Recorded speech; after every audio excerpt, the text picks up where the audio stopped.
Irmãos, a paz do Senhor a todos. Um grande prazer estar aqui mais uma vez, podendo ter esse privilégio de compartilhar a palavra de Deus. Minha oração é que Deus fale conosco e saiamos daqui edificados.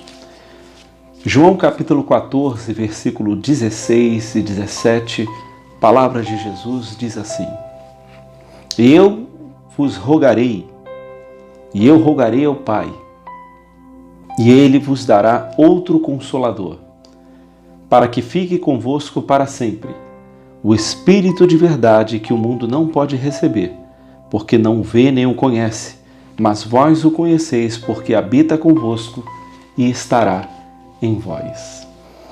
Quem é o Espírito Santo? O que a Bíblia fala sobre ele? Qual a importância desse Espírito para a nossa vida cotidiana cristã? Eu quero falar em poucas palavras aqui, nesses minutos, sobre o Espírito Santo, algumas coisas básicas, algumas coisas importantes, com relação a esse amigo que Deus nos deu nas horas difíceis, chamado Espírito Santo de Deus, que habita no nosso coração, no nosso interior. Algumas considerações introdutórias. Primeira coisa, o que o Espírito Santo não é? O Espírito Santo não é uma força, uma energia, uma influência, uma positividade, uma energia que vagueia nos nossos pensamentos, na sociedade. Não. A Bíblia não fala sobre isso. Há algumas tradições religiosas que acreditam assim. Há pessoas que acreditam nisso, mas desconhecem o texto bíblico. A Bíblia não diz que ele é uma força, ele não é uma energia, ele não é uma influência, uma positividade, não é um karma, não. Segunda coisa, o Espírito Santo ele não é um vento. A Bíblia compara ele a um vento, metaforicamente, mas ele não é um vento. Outra coisa que o Espírito Santo não é, o Espírito Santo não é algo à parte de Deus. Ele é Deus. Ele faz parte da Santíssima Trindade. E o que é a Trindade? A Trindade são três pessoas distintas compartilhando uma só natureza divina comum. Os três são iguais em essência, em atributos, poder e glória. Pai, Filho e Espírito Santo.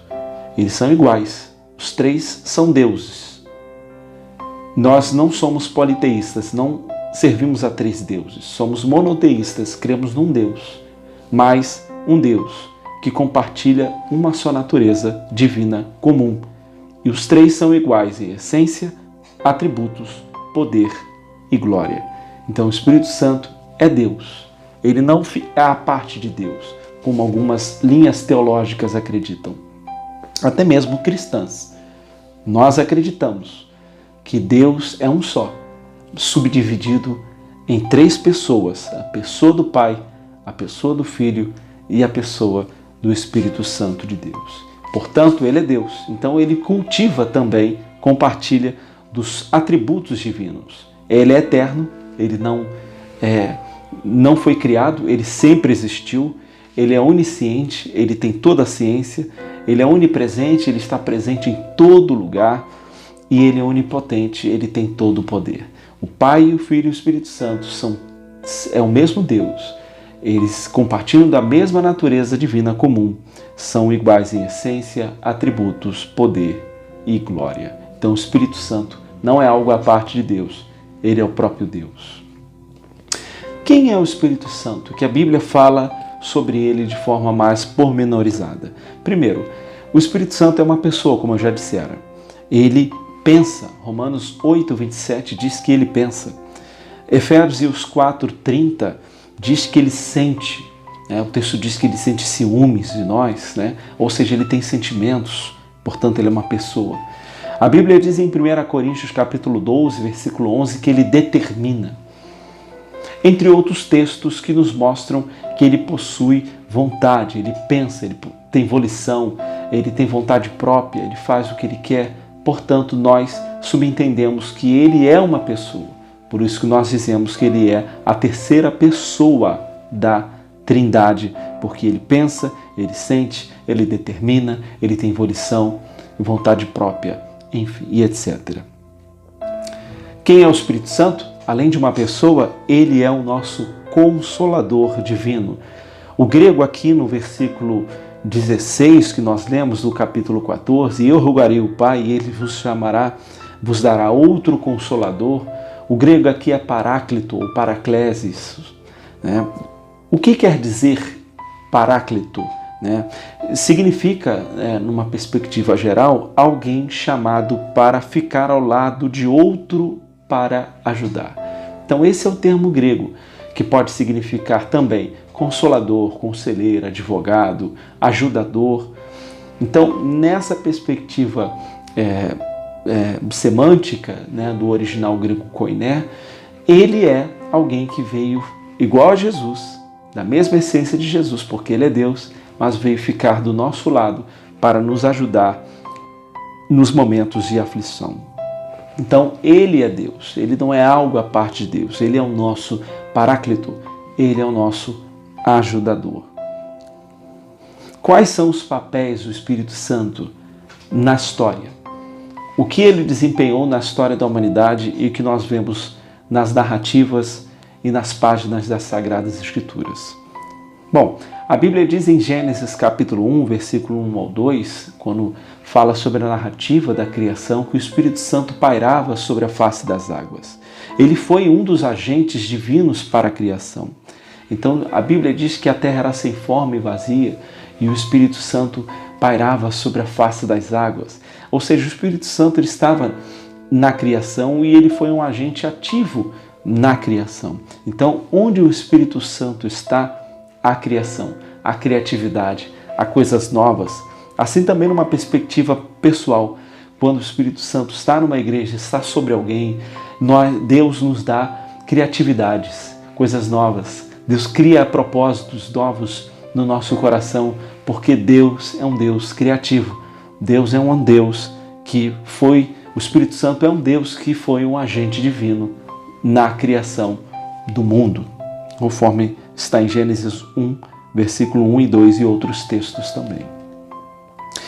Outro papel do Espírito Santo na história, ele inspirou homens para que a Bíblia fosse formada. A Bíblia diz em 1 Pedro 1, 21, que as Sagradas Escrituras não nasceram da mente humana. Foi o Espírito Santo que revelou a palavra de Deus, esses 66 livros escritos por aproximadamente 1.500 anos, por diversos autores, pessoas diferentes, em diferentes perspectivas políticas, com diferentes formas de escrever, diferentes formas de relacionar-se com o outro e com Deus. Então, esses livros que estão aqui na Bíblia Sagrada foram inspirados por esse Espírito Santo. Então, o Espírito Santo inspirou homens. Então, a Bíblia é um livro, numa linguagem humana, inspirada por Deus. Então, a Bíblia é um livro que nasceu desse sopro do Espírito Santo de Deus sobre a mente e corações humanos. Terceira coisa sobre o papel do Espírito Santo na história é que ele desempenhou um papel fundamental na formação da igreja. Em Atos capítulo 2, no dia de Pentecostes, o Espírito Santo desce sobre aqueles 120 discípulos e eles são impactados pela glória de Deus. E ali então nasce a igreja de Jesus. Então o Espírito Santo desempenhou um papel preponderante, importante na criação da própria igreja. A igreja é um ato criativo do Espírito Santo na sociedade entre os homens. Então a igreja nasce do Espírito Santo no dia de Pentecostes, quando o Espírito Santo desce sobre aqueles 120 discípulos. Qual é a obra do Espírito Santo em nós? O que o Espírito Santo opera na nossa intimidade, na nossa personalidade, no nosso interior?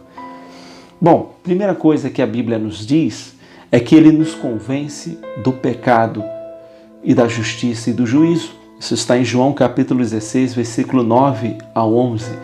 Então o Espírito Santo, ele tem essa função de convencedor. Então ele que traz ao nosso entendimento e ao nosso coração a revelação do Evangelho. Por isso que nós não precisamos imputar nossa religião a ninguém. Nós não precisamos imputar a nossa visão cristã à sociedade. Porque o Evangelho é revelação. E quem faz essa revelação é o próprio Espírito Santo no coração do homem.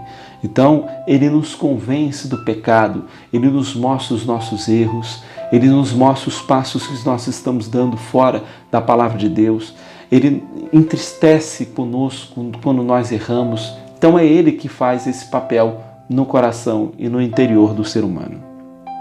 Outra obra do Espírito Santo em nós, ele nos dá convicção que temos um Pai celestial. Romanos capítulo 8, versículo 15 e 16 diz assim um trecho: porque não recebeste o espírito de escravidão, para outra vez estardes em temos, mas recebestes o Espírito Santo, o Espírito de adoção, de filhos, que clama.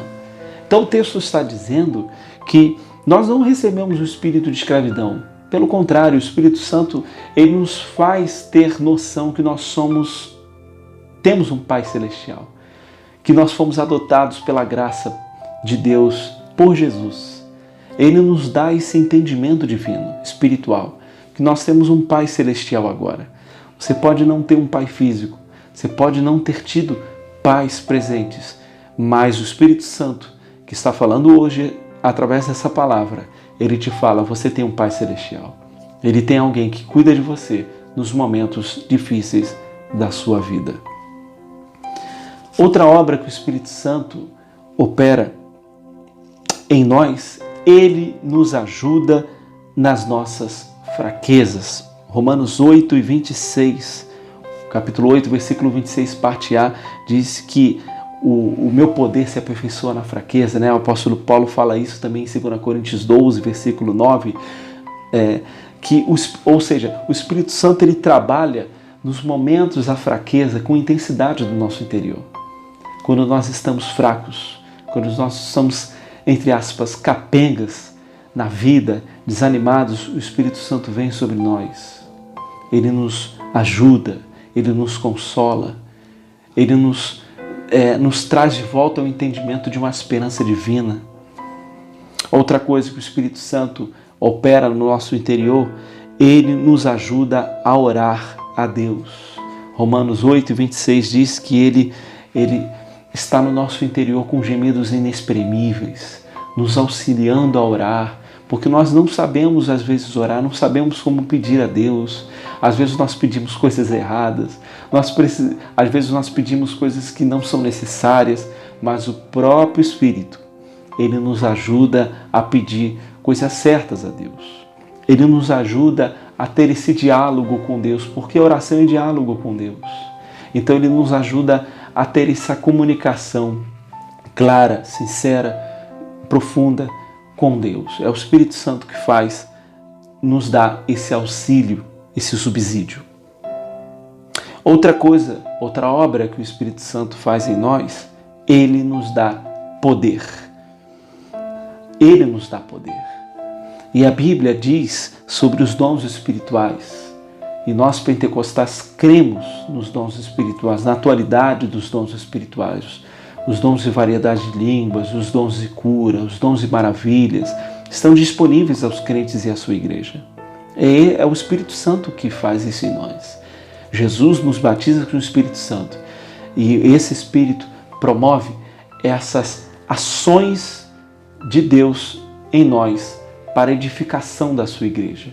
Então, os dons espirituais são uma forma de poder de Deus no nosso interior. É Ele que faz isso em nós.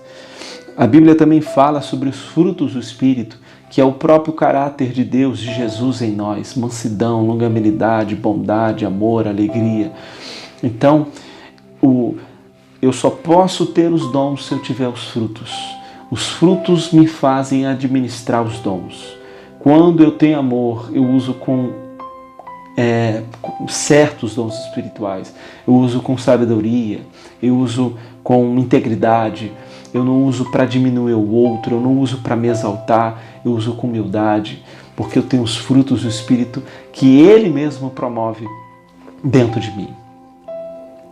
Outra coisa que o Espírito Santo produz, outra obra que o Espírito Santo produz dentro de nós, Ele nos dá o desejo maior da volta de Cristo. Apocalipse 22, versículo 17. Um texto muito interessante diz: e o Espírito e a noiva dizem, vem. Ou seja, a igreja, a noiva, e o Espírito dizem, vem, noivo. Ou seja, quando nós temos o Espírito Santo, Ele nos dá o desejo da volta de Jesus Cristo. Se eu tenho o Espírito Santo, Ele cria esse desejo de uma eternidade com Deus. Tem muitas coisas boas nesse mundo. Nós temos a nossa família, os nossos filhos, os nossos esposas e esposos, os nossos pais, os nossos bens, a natureza, as coisas boas da vida nos fazem, às vezes, olhar só para as coisas daqui. Mas o Espírito Santo nos faz olhar para as coisas de lá, para as coisas que vêm do alto, para o reino de Deus. Ele traz ao nosso entendimento que o nosso lugar não é aqui, que nós somos cidadãos dos céus. O nosso lugar não é aqui, nós estamos de passagem, essa existência é passageira. A nossa morada é eterna na Canaã celestial. E é o Espírito Santo que cria esse desejo intenso no nosso coração de morarmos com Jesus na eternidade para sempre. E conclusão, Efésios capítulo 5, versículo 18, o texto diz, enchei-vos do Espírito. A Bíblia diz em Efésios 5, 18, não vos embriagueis com o vinho em que há contenda, mas enchei-vos do Espírito Santo. Enchei-vos está no modo imperativo, indica a ordem.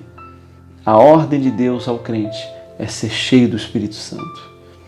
Esse Espírito que nos alegra, que é o Paráclito, que é o nosso ajudador, conselheiro, advogado, que nos ajuda a orar, que nos convence do pecado, que nos ajuda nas fraquezas, que nos dá poder.